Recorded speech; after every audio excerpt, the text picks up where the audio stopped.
और आपसे या हर किसी को ये कहा ही जाता है कि राजनीति की जब बात की जाए तो संभावनाओं का खेल कितना मजबूत है ये किसी से नहीं छुपा है। लेकिन बिहार में खेल नहीं बल्कि खेला हो गया। 24 घंटे में सरकार पलट गई।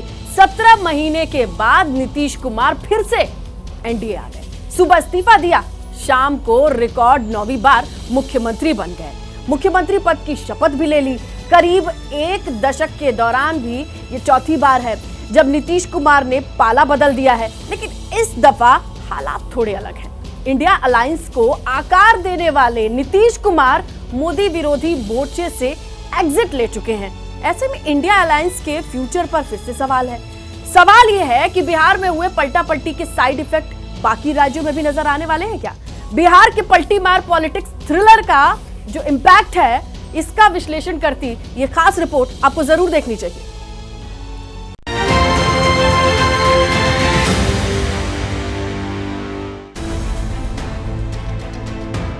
मैं नीतीश कुमार सत्यनिष्ठा से ज्ञान करता हूं कि मैं विधि द्वारा स्थापित भारत के संविधान के प्रति सच्ची श्रद्धा और निष्ठा रखूंगा।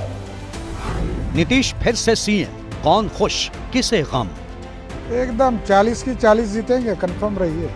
पिछले बार एक छूट गया था, वो भी नहीं छोड़ेंगे। तो अगर आपको 400 सीटों का विश्वास था तो ये सब करने की क्या जरूरत पड़ रही है आपको? बदल गए सरकार, कहां तक असर इस बार?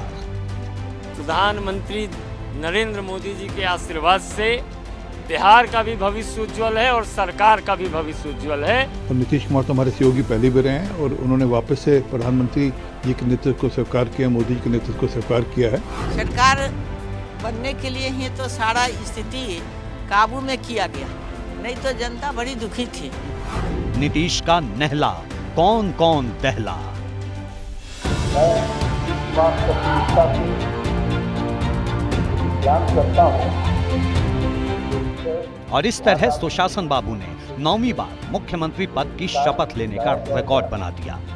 अथवा मुझे याद होगा। पटना से आई ये तस्वीरें कहीं खुशी तो कहीं गम लेकर आई।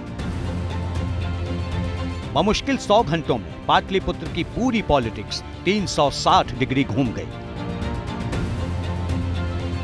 जो सत्ता से बाहर थे वो सरकार में हैं और जो सत्ता में थे वो खुद को सताए हुए समझने लगे हैं। हफ्ते भर पहले किसे अंदाजा था कि ऐसा हो जाएगा? कौन जानता था कि नीतीश कुमार फिर पलटी मार देंगे? कहां मालूम था कि बिहार में एनडीए की सरकार बन जाएगी? लेकिन ऐसा हो चुका है। बिहार में सरकार ही नहीं बदली बल्कि 24 में पीएम मोदी को चुनौती देने का दम भरने वाला इंडिया अलायंस भी छिन्न भिन्न हो गया है। इसीलिए सवाल यह है कि नीतीश के पाला बदलने से किसे झटका लगा है? बिहार में एनडीए सरकार के साइड इफेक्ट क्या है? क्या चुनाव तक इंडिया अलायंस बरकरार रह पाएगा? इंडिया अलायंस को आकार देने वाले नीतीश कुमार ही थे जो अब खुद महागठबंधन को बाय बाय कह चुके हैं। ऐसे में यह साफ है कि बिहार में हुआ सियासी खेला कई पार्टियों का सियासी गुणागणित बिगाड़ चुका है। सबसे पहले बात लालू यादव की पार्टी आरजेडी की करते हैं। नीतीश कुमार के पाला बदलने से सबसे बड़ा झटका लालू यादव को ही लगा है। यही वजह है कि राबड़ी देवी के आवास 10 सर्कुलर रोड पर सुबह से ही सन्नाटा पसरा रहा।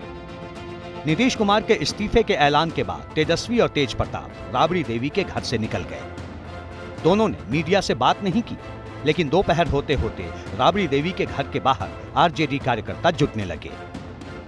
नीतीश कुमार पर भरोसा, नीतीश कुमार पर भरोसा ना, कहानियों पलट जाएंगे, शीतलहरी आएगा बस पलट जाएंगे। अरे पालतू के कभी इधर उधर चल जाएगा जिसका कोई गारंटी नहीं है। उनका सरकार ज्यादा दिन का मेहमान नहीं है। न घर करेगा न घाट करेगा, ऐसा जाएगा। तेजस्वी भैया 2025 से फुल बहुमत से सरकार बनावेंगे। कितना औकात में है नीतीश जी, वो सब लोग जान गए हैं। नीतीश कुमार जिस वक्त 9वीं बार शपथ ले रहे थे, ठीक उसी वक्त पटना में राबड़ी देवी के घर के बाहर आरजेडी कार्यकर्ता नारे लगा रहे थे। पटना ही नहीं, बिहार के कई शहरों में आरजेडी कार्यकर्ता सड़क पर उतरे तो लालू परिवार सोशल मीडिया में नीतीश कुमार को कोसता रहा। दोपहर बाद तेजस्वी यादव सामने आए, क्या बोले खुद सुनिए। अभी खेल शुरू हुई है, अभी खेल बाकी है और मैं जो कहता हूँ वो करता हूँ। और आप लिख के ले लीजिए, जनता दल यूनाइटेड जो पार्टी है 2024 में ही ख़त्म हो जाएगी। और हम तो भाजपा के लोगों को भी धन्यवाद देते हैं, शुभकामनाएं देते हैं। चलो, जनता दल यूनाइटेड को अपने साथ लिया। तेजस्वी यादव भले ही खेला बाकी होने का दावा कर रहे हों, लेकिन बिहार में सियासी खेला हो चुका है, जिसका सबसे बड़ा झटका लालू यादव की पार्टी को ही लगा है। जानना चाहते हैं कैसे? तो सुनिए।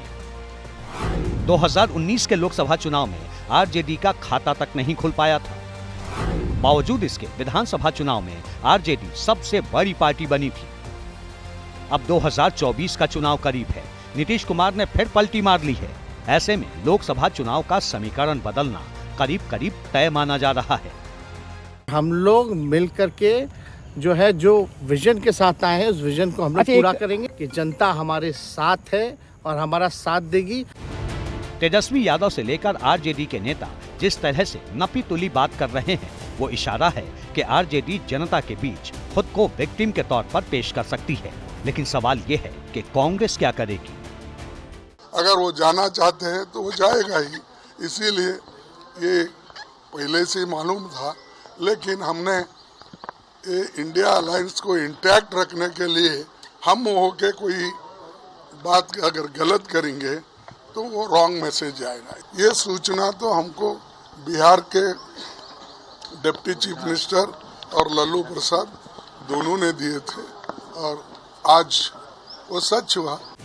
सियासी सफाई राजनीति का तकाजा है, लेकिन नीतीश कुमार के जाने से कांग्रेस की उम्मीदों को भी बड़ा झटका लगा है।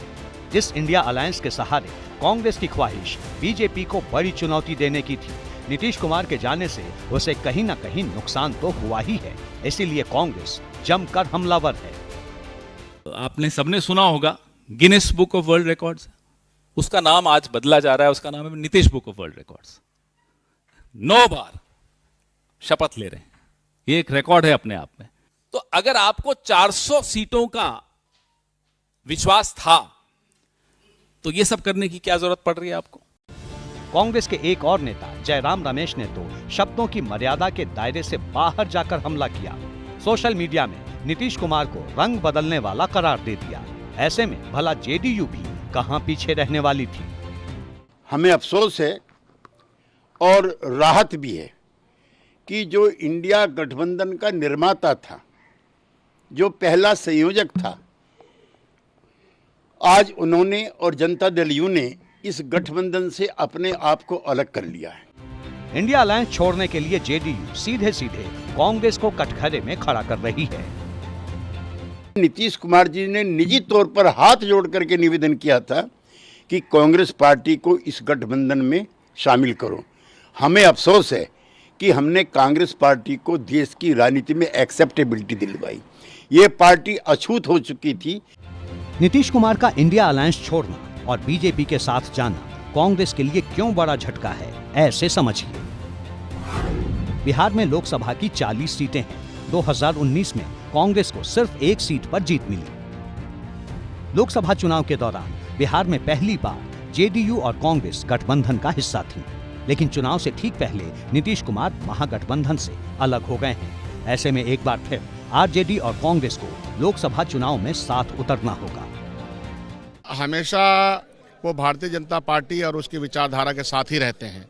अगर आपको इतिहास याद होगा तो जनता दल यू ने जब अपनी शुरुआत की थी तब ये कहा था कि हम कुछ भी हो जाए, मिट्टी में मिल जाने वाली बात तो वो लोग हमेशा करते हैं, तो हम 370 के ऊपर कोई नहीं होने देंगे, राम जन्म बाबरी मस्जिद के ऊपर कुछ नहीं होने देंगे। बिहार और देश की जनता इस बात को इस तरह से देख रही है कि जैसे कि वो ये चाह रही है कि यह किस तरह के लोग हैं, क्या इस धरती पर इस तरह के लोग भी रहते हैं। नीतीश कुमार के पाला बदलने से कांग्रेस तिलमिलाई हुई है, क्योंकि बिहार में इंडिया अलायंस पर डेंट उसी दिन लगा जब राहुल गांधी की न्याय यात्रा बिहार में दाखिल हो रही है। 3 बड़े राज्यों में हार के बाद कांग्रेस ने बिहार में बड़ी उम्मीदें लगाई थी। कांग्रेस को लगता था कि राहुल गांधी की यात्रा का असर लोकसभा चुनाव में दिखाई देगा। लेकिन नीतीश कुमार ने राहुल की बिहार एंट्री से ठीक पहले कांग्रेस को गच्चा दे दिया। दूसरी ओर बंगाल में ममता बनर्जी पहले ही कांग्रेस को दूर से ही राम राम कह चुकी हैं। ऐसे में सवाल यह है कि क्या बिहार का असर बाकी राज्यों में भी होगा? क्या यूपी और पंजाब में बात बन पाएगी? यूपी में अखिलेश पहले ही कांग्रेस को 11 सीटें देने का ऐलान कर चुके हैं। कांग्रेस कह रही है कि अभी बातचीत जारी है। दूसरी तरफ आम आदमी पार्टी पंजाब में सभी सीटों पर दावा कर रही है। अरविंद केजरीवाल हरियाणा में थे। जींद की रैली में क्या बोले वो सुनिए। आप सब लोग जानते हैं किस तरह से इंडिया गठबंधन बना है। इंडिया गठबंधन में जो भी हमारा वो होगा, उनके साथ सहमति होगी, उसके हिसाब से हम चुनाव लड़ेंगे। विधानसभा चुनाव 90 के 90 सीटों के ऊपर आम आदमी पार्टी अकेले लड़ेगी।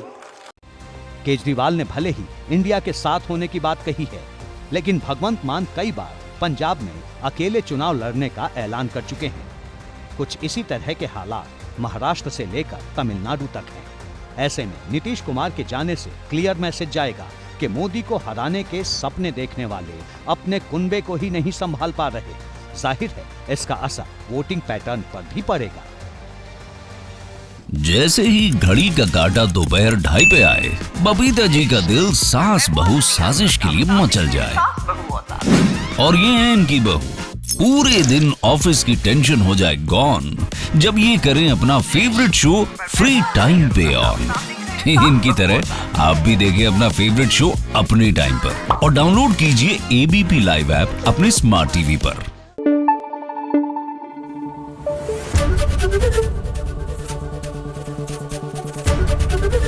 एबीपी न्यूज आपको रखे आगे।